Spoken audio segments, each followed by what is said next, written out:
Hello everybody and welcome to today's episode of Activist Lawyer. I recorded recently with Martin McDonagh. I hope you really enjoy listening to this episode. Martin is a dedicated traveller activist and aspiring barrister who is committed to championing social change and amplifying marginalised voices. Martin has just completed his LLB and is currently studying the Access to Justice LLM at the University of Ulster, which is really interesting to hear more about that. Now, Martin recently set up Northern Ireland's first traveller-led support group in Omagh, and he talks today about some of the challenges faced by the traveller community here and how the law can go some way in terms of making change, but really how our attitude, mindset and deep-rooted bias really needs to change in order to see real improvements for the traveller community in Ireland and throughout. So I hope you enjoy this episode. We didn't touch on all of the issues, but I think it gives a good flavour of Martin's work and his thoughts on moving forward with issues that do impact the traveller community in Ireland. Just to advise listeners that today's episode briefly mentions suicide and mental health issues. Please check our show notes if you need further support. As always, thank you for listening and please like and review our episodes and our podcast where possible. Thank you. So I am joined in the studio today by Martin McDonagh. Martin, thanks for joining me. Oh, it's fantastic to be here, Sarah. No problem at all. You made a little journey down from Belfast and I know you're on your way to Dublin afterwards over to London. So it's great to have you pop into us. You are actually here to talk about an organisation that you've set up, as well as some of your aspirations you're going to, well, hopefully set off on your career to be a barrister, but we'll talk about that a little bit more. You're going down the legal route anyway. That's true. And you are already a dedicated traveller activist, which is something we haven't covered on the podcast to date. And I'm really interested in highlighting some of the challenges that the traveller community face. I think it's really important. And it's great to have you here to voice your concerns and your opinions as well. So we'll get into it. And I think my first question is, why law? Well, I've always been interested in law, dating even back to childhood. Mm-hmm. I've always viewed law as a tool to maybe enact social change. And it's just one of the subjects that I just genuinely find interesting, which I know is a really boring thing to say. Yeah. But it's just something I've always been interested in. Well, it's so broad, I guess. And a lot of people, I suppose, we had Una Boyd on last week, and she had no intention of pursuing law or doing anything to do with a legal career. But it was, like you said, that kind of being able to make change and be involved in making change and seeing law as maybe a tool. It's not the only tool to do that, but it is something that we can do. And of course, the podcast is called Activist Lawyer, so we blend the kind of activism with the lawyering. So at the moment, you're continuing so where did you study actually before? Ulster. I done my undergrad law in Ulster. Very good. And I'm doing my postgrad in Ulster as well. I find they're fantastic. Yeah. So I thought stick at it. Enjoying it. Yeah. Oh, it's going well. Yeah. And then you're continuing your studies with an Access to Justice LLM. Is that what you're doing at the moment? It is, yes. Yeah. How is that going and what is that? It's a fantastic postgrad. It's basically blending sort of academic studying with the Ulster University Law Clinic. And the purpose of the law clinic is for the members of the public to contact us for essentially free legal advice. We cover like housing, employment, social security and family law. And I find this a brilliant way to put sort of your legal skills into practice in a safe environment. Mm-hmm. And it's such a beneficial service for the people of Northern Ireland. Mm-hmm. And it's something that, I wish more people knew about because it's fantastic. Yeah, I didn't hear about it, I have to admit, until I read a little bit about yourself. And I guess I came across you recently on social media. I know a journalist had covered some of your work and some of the issues that you're dealing with. And as we had a wee chat beforehand, and I was saying to Martin that many moons ago, when I worked in a human rights firm in Dublin, the firm was very much involved in traveller litigation, where we would have been challenging the local authority and council around primarily issues to do with housing. So I've a little bit of experience there, but it's been many years since I've been involved in that work. And just reading up about what's happening in the north of Ireland, it's really startling to see that not a whole lot has changed. And also there are still very much challenges in place, whether that's educational, housing and all of that. So we're going to talk a little bit about that today. And, what have you come across? I mean, it's so early in your career, but we're not just here to talk about the law, it's your activism as well. And how are you coming across issues that you'd like to highlight as challenges and problems? Well, I always should point out that my issues with anti-traveller discrimination isn't really linked to my studies. It's something I've went through personally since birth, essentially. And I feel that I'm getting to the stage now where I can make a meaningful difference and help change the narrative around discrimination against travellers in Northern Ireland. Because unfortunately, it's been going on for so long, for decades. Forever. Yeah, it's been no real change. Improvements have been incredibly slow. Mm-hmm. And we need to face that head on and make the public more aware of the issues and how unacceptable it actually is to hold these views and opinions. Yeah, and I think recently, wasn't there, this is across the board, it's not just in the north. I know you're seeing issues here, but it's UK-wide as well. Massively so, yeah. And was it Pontins recently? They lost a case where they had, I think they were successfully challenged in that they'd created a list of names, primarily Irish surnames, of people who weren't allowed to, people were on a list, basically. I think I read that somewhere. But it's that type of discrimination. I mean, that's one that we're aware of in terms of, venues and events, but it's much more widespread than that. Even issues around socioeconomic issues and housing. Is that still a major challenge, or how? Well, the first distinction I make with regarding Pontins, it wasn't just Irish surnames; it was Irish traveller surnames, and there still is a lot of issues in regard to housing, and discrimination in general in Northern Ireland. We would find in the north of Ireland, especially when it comes to whether it be service, whether it be entertainment, whether it be hotels, pubs, campsites, etc., etc. The discrimination that travellers face is that their services generally refused. I had an incident myself, I would say roughly about a couple of months ago. Mm-hmm. I was booking a night out for my parents' anniversary. Mm-hmm. That was fine. It was all being booked. That was fine. We were joking with the owner about the time we're going. It was 7 o'clock. They want to go too late so that the staff get time to leave afterwards. That was fine. When it came to the booking stage, as soon as they heard my name, which obviously is Martin McDonagh. Where I'm from, McDonagh is probably the most popular traveller name. I'm from Oma, and that's sort of the main name. All of a sudden, he later started talking to someone else. Oh, it's McDonagh. What do I tell them? Yeah. And he goes, tell them whatever you want. Now, bear in mind, this call wasn't muted. I could hear every detail. So I pointed it out to him and said, look, I can hear what you're doing. What you're doing is discriminatory. And he's like, well, what are you going to do about it? And he just hung up. Gosh. Isn't that shocking? It's absolutely shocking in this day and age. Yeah. But we hear about it. I mean, it does happen. And only that I've come across some legal cases and legal challenges. I might not know that that's happening, apart from the fact that people were thankfully successful in challenging, institutes or events, places or venues, whatever it might be. Again, not the only issue. And I'm just taken back in time whereby my horror came at some of the living conditions as well on sites across Ireland where we would have had site inspections and visited. And of course, that was the responsibility, of local councils and authority. I'm not sure how it's made up here in the north. I'm not really familiar with it. But those issues are very much marginalised and sidelined. And I think the general public aren't aware of some of the conditions that travellers are still living in. Is that something that we're experiencing in the north, or is it as bad as it might have been years ago? When it comes to accommodation with regards to the sites, the south would definitely be in a worse state than the north. There are 3 or 4 massive, I use the word massive incorrectly. There's 3 or 4 bigger sites in Northern Ireland that are managed by the likes of the housing executive, which are fantastic. They're clean, they're tidy, whatever. The main problem that travellers face in Northern Ireland is private accommodation. Okay. Because everyone's aware there's a housing crisis, there's a shortage of houses, shortage of social housing. That's driving travellers to the private sector. Yeah. And as soon as the private sector realise that they're travellers, they're just not getting the houses. See, that's absolutely appalling. There's support groups and different organisations set up, to voice these concerns and mount some challenges. But Are there any legal actions that you're aware of that are being taken? I feel like it's not something that we see enough of here.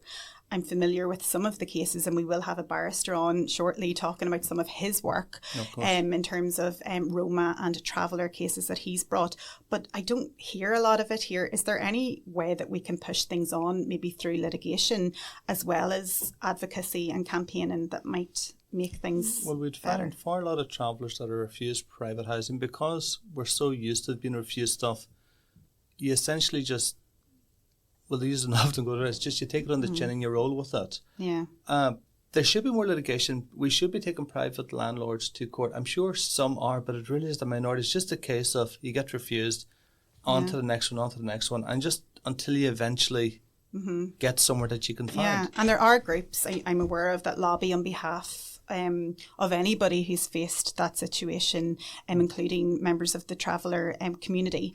But you have set up your own That's correct, support group in Omagh, I think. That's correct. And this is quite a unique initiative, because it's the first time that a traveller has led one of these support groups, whereas previously it might have kind of been an issue that's been kind of tagged on to an existing organisation or have someone else that represents it. What made you do that, and how's it going, and what are your objectives?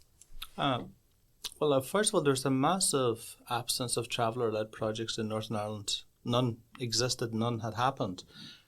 There are some brilliant organisations in the north of Ireland that are representing travellers, and like, you can't fault their work. It's absolutely fantastic. They're doing what they can. Yeah. But I've seen in both the Republic of Ireland and in Great Britain traveller-led organisations. Okay. And I'm seeing that the difference that they can make, and actually having travellers controlling the narrative themselves rather than having people speaking for them. There also have been instances in the north of Ireland where there has been organisations operating for the benefit of travellers, but weren't really bringing any benefit. They were essentially a tick box exercise, and nothing was actually happening. Okay. So we thought, right, okay, it's time now for change. It's time to have something that we're leading ourselves, obviously with the support of the wider community, because you can't do things in isolation. Yeah, yeah. But we thought, for a change, let's actually control the narrative ourselves and reach out for the support that we need. And see if this approach works. So, Martin, for yourself as well, you're incredibly determined and focused on what you want to achieve through a legal career. Is it a case that you want to continue working in human rights in general, and also continue to, be active, I guess, on the cases that you're working on, or the issues that you're interested in at the moment from a legal perspective, and maybe, increasing legal representation around the challenges that you're seeing? Of course. Well, my ideal goal is to eventually become a barrister. I would ideally like a rights-based practice from like human rights in general, animal rights and environmental rights. But obviously, like, traveller issues are going to be very, very important to me. And it's something that I'm going to use my skill set and hopefully my experience to work on and to advocate for travellers in general. Because I feel that I am in a very unique position, because I'm the first traveller going through this.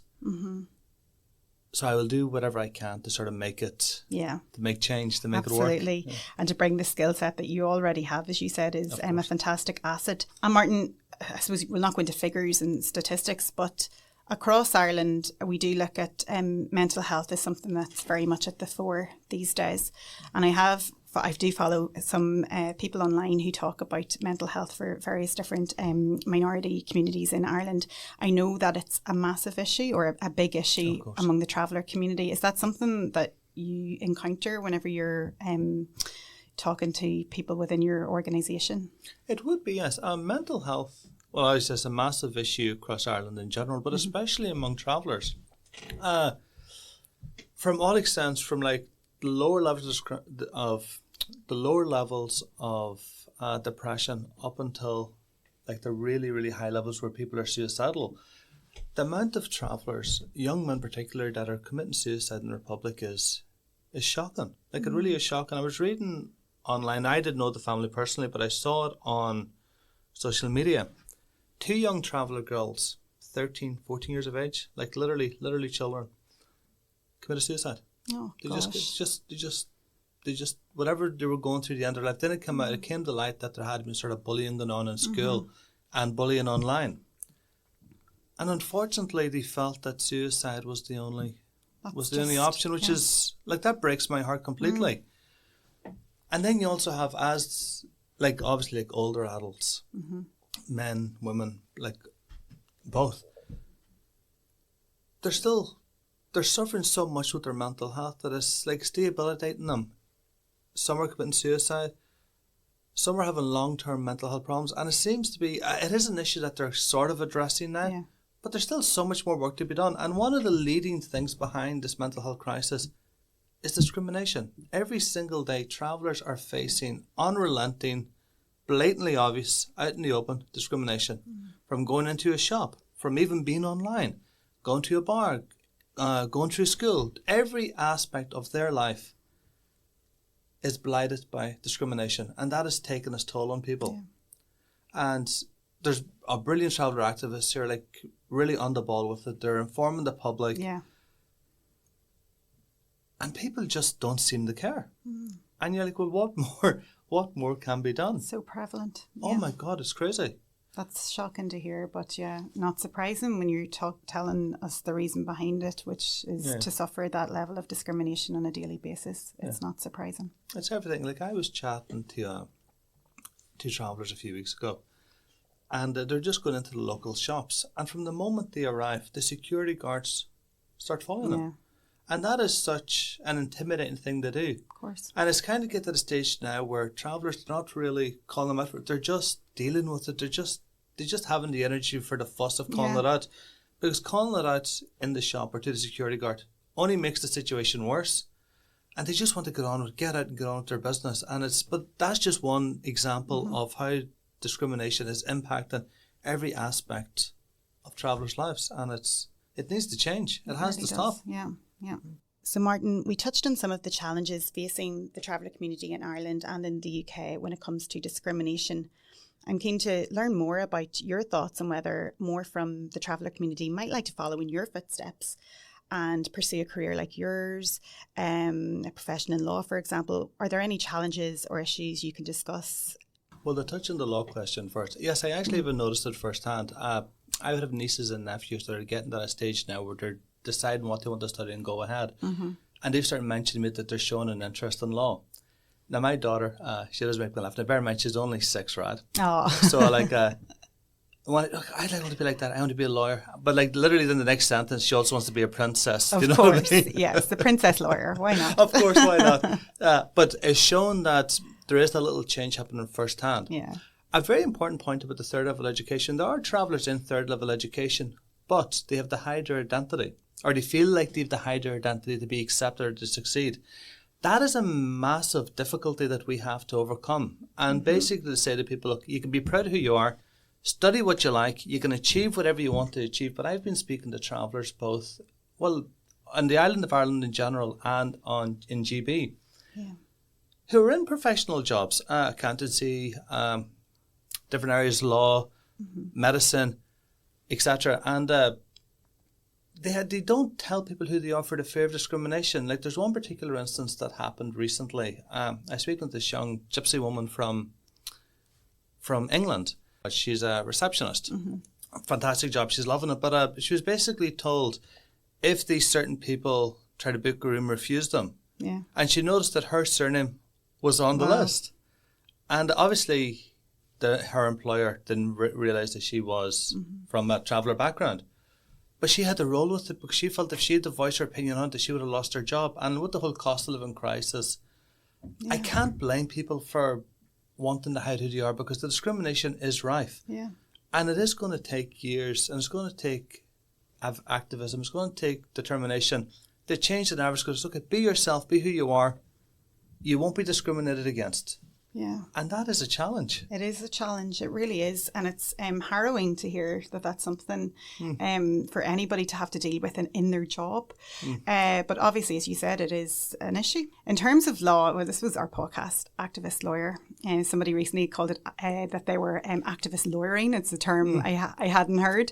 But how do you think activism and the law can work together in terms of making the change that you would like to see or that any of us would like to see in society? Do you think it's important to interact with the two? From a personal perspective, I find law fascinating. I feel that I found sort of where I'm meant to be in terms of career-wise. And I'm finding linking the two is very beneficial for me because I think it plays into my strengths with both. Other people who have different educational backgrounds are also doing fantastic work from an activism point of view. But I feel personally with the law, if you can understand the law, you might be able to change it a little. Yeah. But I should also point out that we have equality legislation in place since 1997 in Northern Ireland, the Race Relations Order and the Equality Act in 2010. So the legal protections are there. They're just not being enforced. Yeah. So there's only so much that the law can actually do. Yeah, exactly. So the will has to be there to change it. And I think we have to, I heard someone saying to me that anti-traveller racism is the last acceptable form of racism. And what people sort of mean by that is not that the racism itself is acceptable. Well, of course, no racism is acceptable, but people don't really get upset about it. It's like if travellers or refuse service or discriminated against, people are like, well, what did they do? Or sure, they're better not here. Yeah. And that's the narrative we have to change. We have to make it that it's not acceptable. And only when the public sort of perception of travellers change will the law be any use. And there has been some high-profile cases recently, which are fantastic. Yeah. Well, it's not fantastic that it has to go that far, but it's fantastic that they were successful. And hopefully that will enact a little bit of change. But usually we've had lots of court case wins over the last couple of decades. And nothing has really change the attitudes and the minds of people really need to change as well. And as you said, it's important to see the law progress, but to keep discrimination affecting travellers very much on the table, both from a legal perspective and politically. I wish you, Martin, the best of luck with your career, and it's been fantastic. I've been following you online, and it's just been great to see the work that you're doing, and I hope you enjoy it, and best of luck with your future. Well, thank you. Well, it's going well so far, so fingers crossed it'll continue. You'll come back and visit us here and let us know how you're getting on. Yeah, no, definitely. Thanks everyone for joining me today. If you like the show, please remember to share and leave a review if you have a moment. And you can also check out our website, www.activistlawyer.com, where you will see some blog articles written by our guests and contributors, as well as some fabulous Activist Lawyer merchandise. This podcast was recorded in Granite Podcast Studio. Interested in starting up your own podcast but don't know how? Granite Podcast Studio can help. Record your podcast in our state-of-the-art studio, which is based in the heart of Newry City. Our studio has cutting-edge and user-friendly technology and can seat up to 4 people. We also provide an editing service for our team using your guidance and editing notes to provide you with a flawless finished product, leaving your listeners wanting more. For more information on how you can get started, visit www.granitepodcaststudio.com.